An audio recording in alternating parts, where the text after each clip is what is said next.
сохтмони бинои 14 ошона дар кӯчаи Беҳзод 16 ноҳияи Исмоилӣ Сомонии шаҳри Душанбе аз ҷониби кормандону мутахассисони ватанӣ бо маром ҷараён дорад. Корҳои сохтмонии иншооти мазкур моҳи январи соли ҷорӣ оғоз гардидааст ва ҳоло дар ошонаи нуҳум корҳои бетонрезӣ идома ёфта истодааст.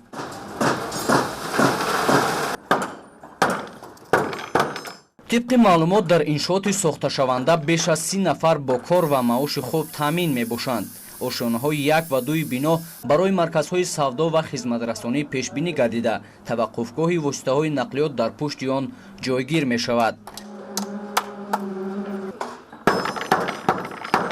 боғчаи кӯдакона барои истиқоматкунандагони бино ва ҷойҳои истироҳативу фароғатӣ аз шароитҳои дигаре маҳсуб меёбанд, ки дар доираи лоиҳа фароҳам оварда мешаванд. масъулин нақша доранд, ки бинои баландошонаи истиқоматиро то соли 2022 бо сатҳу сифати баланд сохта мавриди истифода қарор диҳанд.